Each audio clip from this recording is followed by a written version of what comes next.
Hello, everyone. Yes, I'm still here. Jill Brett says Steve has entered the building. I certainly have.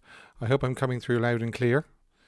Um, I haven't seen your Facebook friendship request yet, Bernadette says. I like to see people asking for requests because it's nice because it just shows you, the crossover and the Elvis family all joining in together.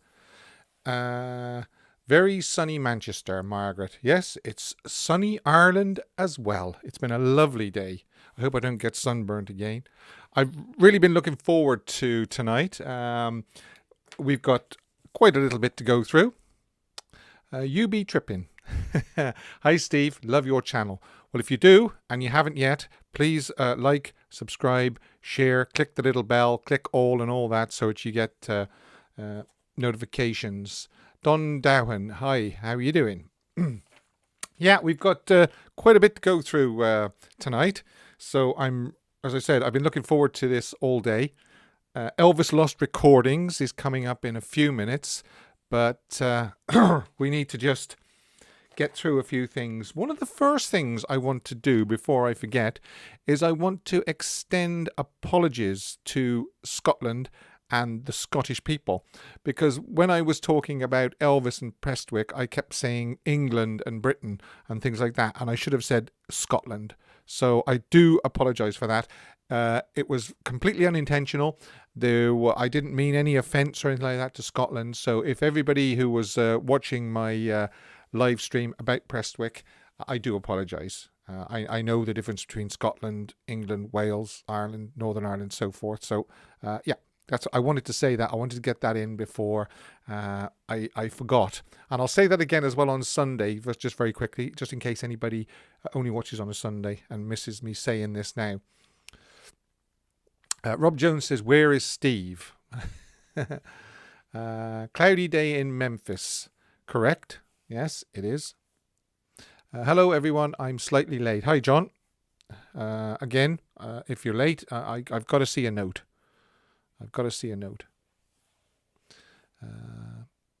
Let's see who else is checking in. Don't forget, if there's anything particular or specific you want to ask me or see or say, you can click the little $sign, which is Super Chat, and it highlights and then I see it. And again, don't forget, bottom right-hand corner, subscribe, like, and share. Good evening from Cheltenham. Hi, TCB since 73. Yes, I know Cheltenham. I was in Cheltenham a few times. 74 degrees in Minnesota. We're having Arkansas Dave says, ladies and gentlemen, Steve is in the building. Yes. We have had we're getting weather reports from everybody. It's cloudy in Texas. Okay. Hi, Arkansas. Marcia. Okay. What else did I want to say? I've said about Scotland. Sorry about that. Oh, yes. Also, Nasty Naz, the dog at my note. Also, I've got to tell you that I reviewed the footage for the Fan of the Month quiz on Sunday, and I have to say, I know a lot of people were saying this, that Elvis Lass got question six right, even though I'd said LS. So I've changed that to Elvis Lass. Your sleeping son, I know, but really this can't wait. Elvis Lass got that right. So I just want to make sure that I wanted to tell you that. I'll say that again on Sunday, just in case some people only watch on Sundays. Elvis Lass got question 6 right. I want to be fair and I want to get it right as much as I can. So, yeah, I wanted to do that. While I was preparing this evening, I had the television on in the background and an advertisement came on Irish television, and it was Elvis singing Pocket Full of Rainbows. A few years ago, they used that for the Irish lottery, and they've reintroduced it again. So they've got Pocket Full of Rainbows and If I Can Dream. Okay, so isn't that just great? We have big fans in Ireland of Elvis, and obviously somebody who works for Thank you, Lou. That's very nice to say that. Thanks very much. We definitely have a fan who in charge of the advertising department in the Irish Lottery anyway. So it's nice every time the advert comes on. Edwidge says Steve is in late. I don't know why people are saying I'm in late because I'm here. You're back at the guest house again. Yes, I couldn't leave actually. I couldn't leave. It was too nice. Yeah, Pocket Full of Rainbows is one of my favorite movie songs. It's up there. I've got my sun t-shirt on today, and I've got my sun beaker. So I'm all sunned up today.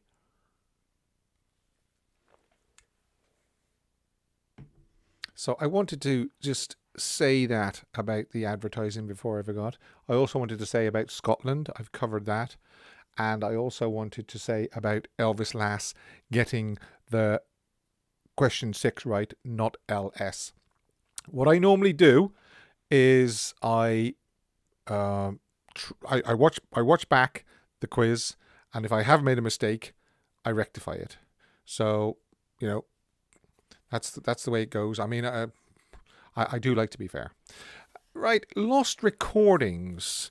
A lot has been sort of said over the years since Elvis passed away about songs that he might have recorded, songs that he definitely recorded, but have yet to surface.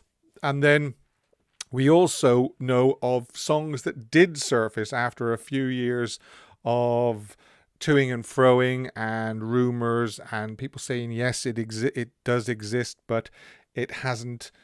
We haven't found it yet. We know he recorded it, but we haven't found it. One of those was Harbour Lights. Harbour Lights was one that was found, as far as I remember. If I remember rightly, Harbour Lights was first released in 1976 on a Legendary Performer Volume 2. And as far as I remember, the tape was found in Steve Scholz's desk after he retired. So, there's the reason why I'm starting with that, I want to preface this part about the lost recordings, is because people will say, we'll never see these recordings now, they're lost for good. You just never know. So, a couple of weeks ago, I was on about the man who recorded Without You that Elvis tried to audition for on the 26th of June 1954, and he couldn't. He said he couldn't match the singer, and the singer turned out to be Jimmy Sweeney, or Jimmy Bell. There's also a rumor that on the same day he recorded something called Casual Love Affair or Casual Love, but this was actually first mentioned as early as 1956 in 1956 magazines, and it was later stated that the song wasn't called Casual Love, but rather Careless Love. Now that's kind of got echoes of the Peter Guralnick biography, the second part of it, Careless Love, the unmaking of Elvis Presley.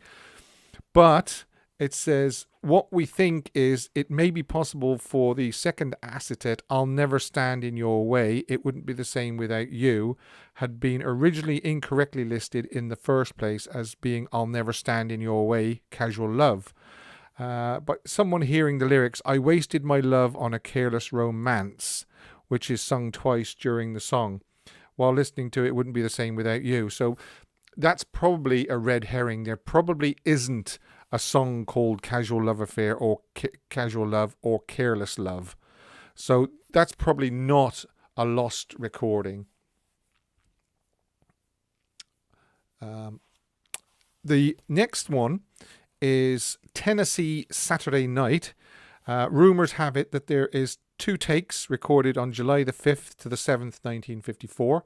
And as we all know, July the 5th to 7th, 1954 was when That's All Right Mama and Blue Moon of Kentucky were recorded.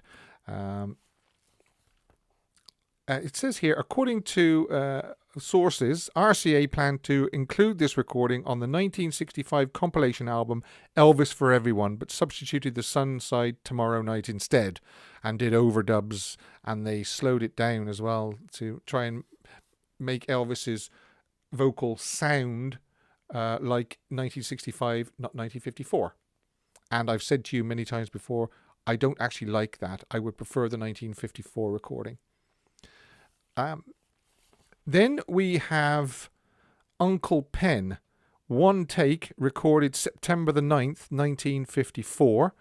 Again, there's a claim of the existence of Uncle Pen is proved by it being listed on the session sheet for the recording session December the 8th, 1954, that produced Tomorrow Night. So again, there's a discrepancy there. They're saying that they think it was recorded on September the 9th, but it was shown on recording session sheets for December the 8th, almost like they'd forgot it. They forgot to say that they recorded it on the 9th and they recorded it on December the 8th. Okie Boogie, one take, recorded December the 8th, 1954, the same night as Tomorrow Night. I Got a Woman was January the 30th or February the 4th, 1955.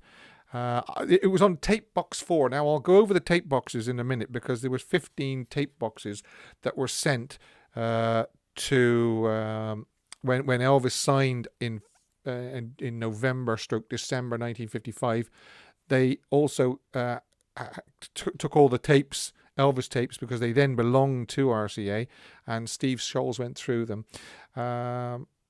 Satisfied.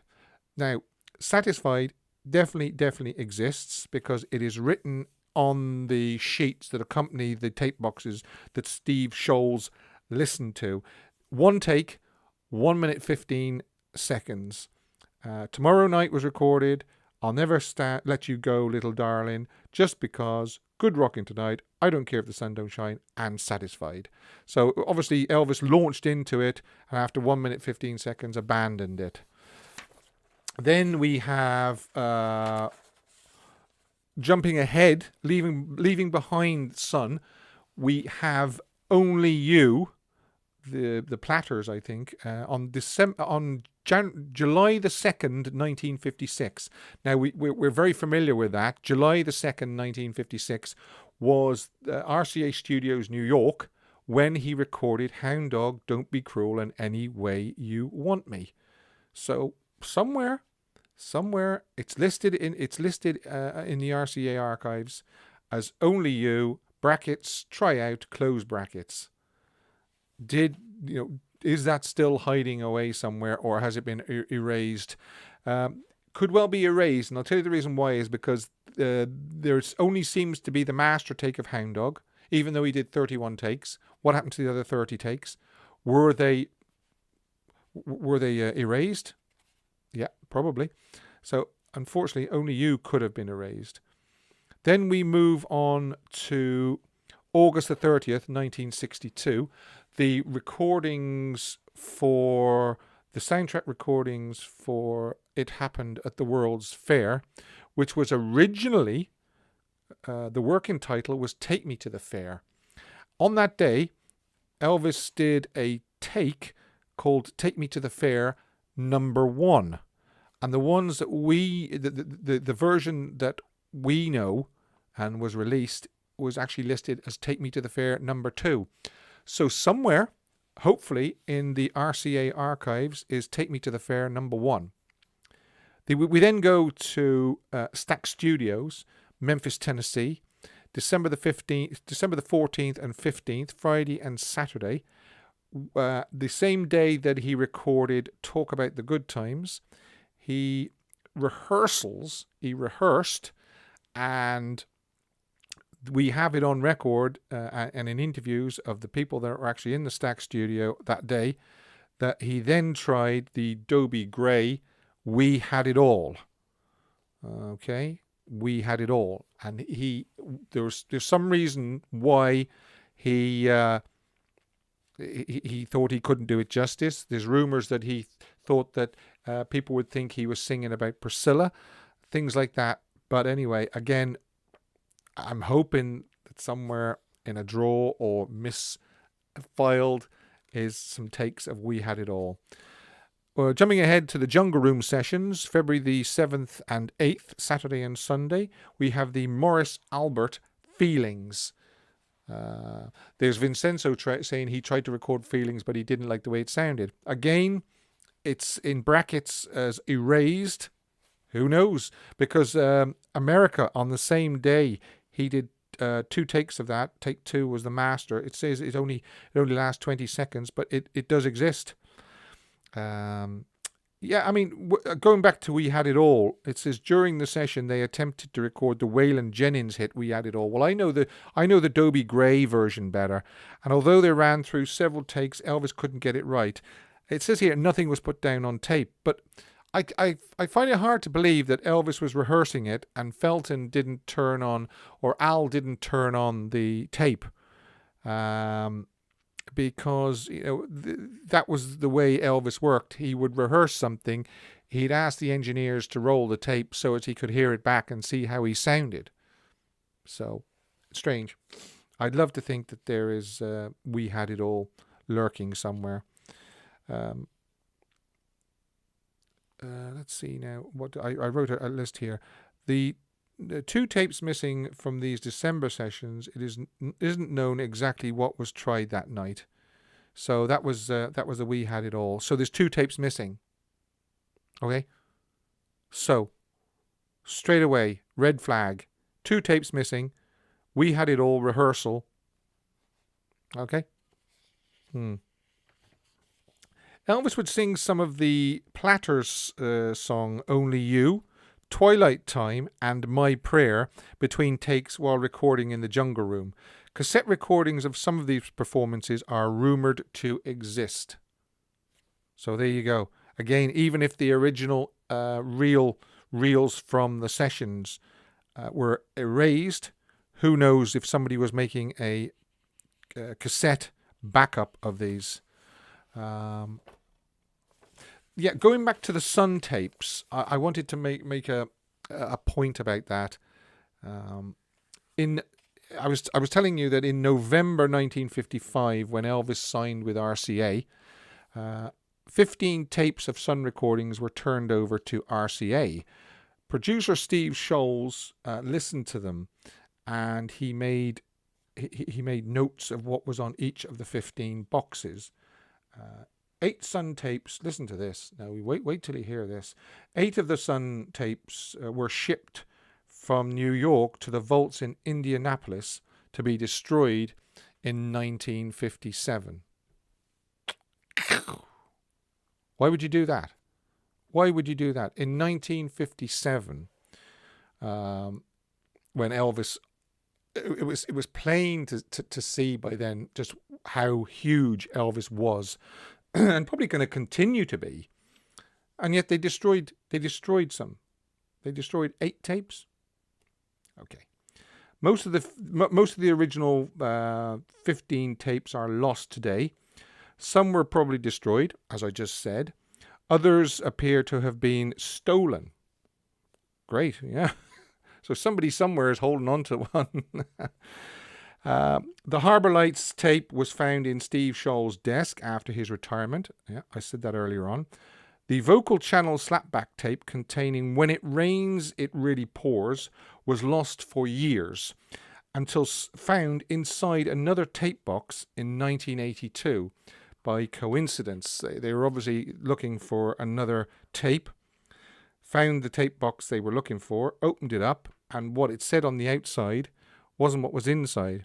And what they did then was they actually released the Sun tape, When It Rains, It Really Pours, on The Legendary Performer, Volume 4, in 1983.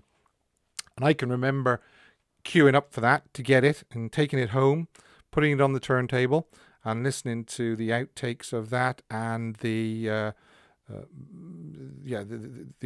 sort of the breakdowns and the studio chatter and everything like that. Tiger Man, yes, Jake, that's another one I meant to mention. There's Tiger Man as well. was supposed to have been recorded. When was Tiger Man supposed to have been recorded? Other possibilities regarding the titles of unknown songs on that night, 26th of June 1954, was Rag Mop and Tiger Man. Because what Elvis said was he referred to Tiger Man as his second record in several live shows in August 1970. Now, again, if he hadn't recorded Tiger Man, why would he say it was my second record in 1970? I mean, it's not a joke. I mean, he made other jokes and things like that, but why would he joke about Tiger Man being his second record if he didn't record it? So that's basically the lost recordings that I can find as listed as at least once existing before they were destroyed, but of course we also know that things finally turn up on acetates and things like that. Things like I'm a Roustabout, that turned up on Second to None. When it rains, it really pours. Harbour Lights. Is it going to be a case where these ones that I've mentioned suddenly turn up when somebody's going through a vault looking for another tape or something like that? Tiger Man was recorded in 1955. Yeah, I think I've got it down here as 1955. Not too sure. Doesn't really say because it's so hazy. Some people say 1955, others say 1954 at the same time as Rag Mop. You can imagine Elvis going through a lot of songs around about the time of That's All Right, Harbour Lights, I Love You Because. Satisfied leads me to believe that he just jumped on it, started to sing it, and after 1 minute 15 seconds thought, no, maybe not. Did he do the same with Rag Mop? Did he do the same with Tiger Man? Yeah. I hold out hope that some of those ones that I've mentioned will suddenly just be found. I mean, I don't think they're going to be found in a desk drawer now like the Harbour Lights one, but are they going to be found in a tape box, a mislabeled tape box like When It Rains, It Really Pours?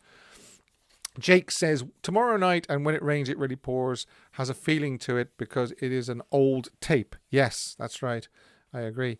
There's a lot of hiss and background noise and everything on it. It's strange, but kind of during that evening in November 1955, when they were recording When It Rains, It Really Pours, legend has it that after the take that you hear on Legendary Performer Volume 4, Sam got the telephone call and he called Elvis into the control booth and said, we're shutting down this recording session because RCA have bought you and I can't record anything, not another word can I put on tape because you no longer belong to Sun. So there you go. I wonder if some of these acetates are at Graceland. They found a lot of tapes that Elvis had recorded in Germany, and they put those on some CDs and so forth. And when they first came out on the Legendary Performer tape records, they were erroneously put down as recorded at Graceland in 1960 and 1961, but they now know that they were recorded in Germany and Elvis brought them back from Germany. I want to hear Elvis doing Dream Lover from 1960. Yeah, that'd be a good one. I'm not sure whether Steve Sholes will be portrayed in the new biopic. Again, you'd think that he was a big enough character.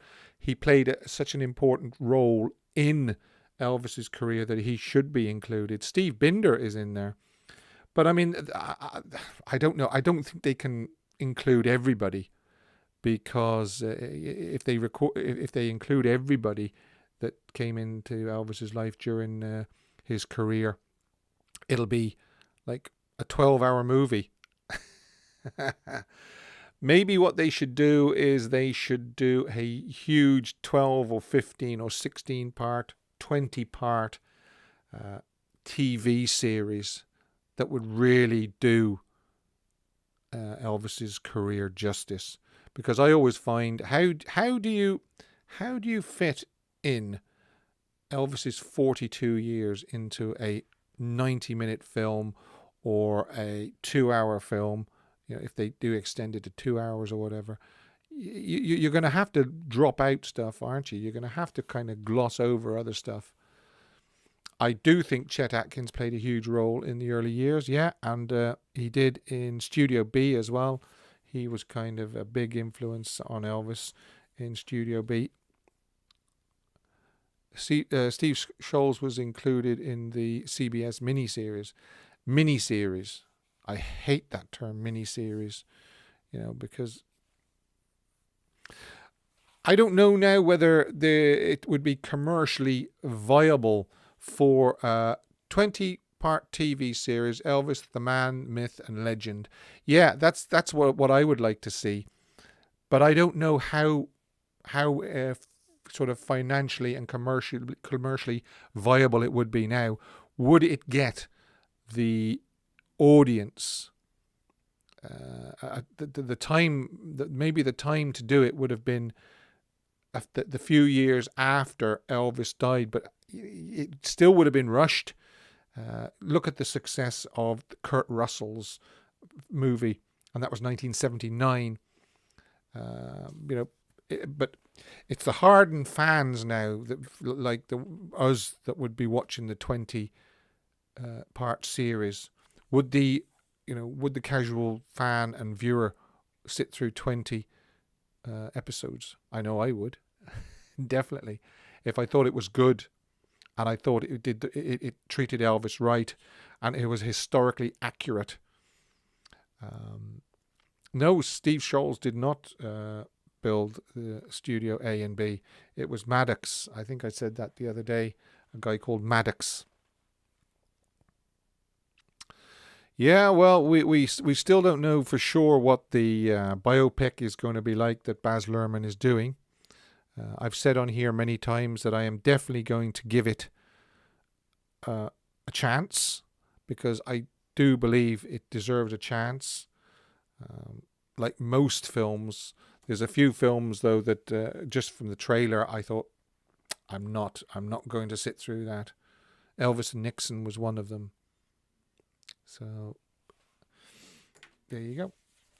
So those are lost recordings, and when I say lost, I mean that some of those could actually be found one day. If I had to pick ones that I think could be found and could turn up, it would be Satisfied, which was recorded sometime between September the 12th and September the 16th on 1954. The same sessions as Tomorrow Night, I'll Never Stand in Your Way, Just Because, Good Rocking Tonight. Because Steve actually heard that. Steve Scholes actually heard it. He wouldn't have written it on the sheets with each tape box if he hadn't. I would like to think that Only You from the Hound Dog sessions on July 2nd, 1956 could well exist somewhere. We Had It All, Stack Studios, December 14th, 15th, 1973. Feelings. No, I don't think Feelings exists. I really do think that it was probably erased along with other things. Although there's a story that there's a kind of an X-rated version of Hurt that he recorded in the Jungle Room, and Colonel Parker happened to walk in when he heard the playback, and he demanded that it be erased immediately. Erase that tape or record over it. Well, it might have been done, but there was another copy made because it's available on YouTube. So, was Feelings erased? What else do I think could exist? Take Me to the Fair. Take Me to the Fair #1, I think could exist. Because I just do. Tiger Man, I think Tiger Man could well exist from Sun, as could Rag Mop. Uncle Pen, I don't think so. I think it sounds like just something that was probably fired off and then maybe recorded over. Okie Boogie, again, one take recorded December the 8th. That could be just like a 15-second snatch or something like that.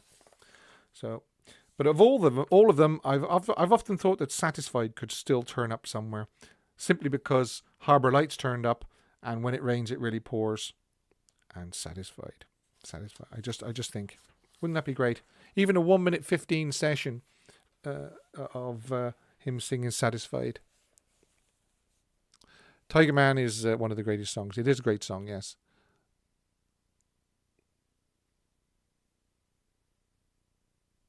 The latest video with the Memphis Mafia kid tells Billy Smith a lot from the recordings in the Jungle Room. Yeah, I like the Jungle Room sessions. I like that CD. It's got some great versions on there. Take one of It's Easy for You is great, really great. Again, it's a first take which really could have been just released as was.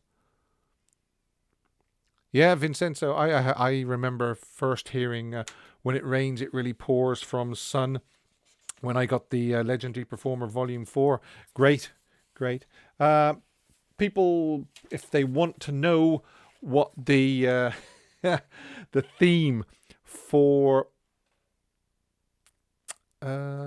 what is the that's a very good question. What is the theme for the Fan of the Month quiz this coming Sunday is, well, I would suggest maybe that if you haven't seen Elvis on tour for a while, if you're like me, you have, you watch it on a regular basis. But that's the theme for May the 23rd, this coming Sunday. It's questions on Elvis on tour. 6 questions on Elvis on tour. And my song of the week is from 1958. And then he went in the army for 2 years. But it's a good one. It's a good one. And I'm also going to tell you that, yes, I'm not gonna link the master. I'm going to link a spliced take, I believe. That's what I'm going to do for Song of the Week on Sunday. So I hope you can join me for that. Elvis Lass says she enjoyed the discussion. I watched Elvis Lass's video today. Such a Night. Great song. I love it when he comes in and at the end and singing, well, she's gone, gone, gone. By the dawn, dawn, dawn, my love was gone. The whole song kind of just builds up to that bit. I just love it. And the little woo at the end is just fabulous. That will probably be my song of the week one week. It's not going to be a song of the week for a couple of weeks because I've got them all lined up. There are probably dozens of songs that Elvis could and should have recorded. We all know that. Yeah, we all know that. That could maybe be a theme we could discuss one week. What song do you wish Elvis had covered? Yeah, you know, that it'll be a long list. It would be a long list.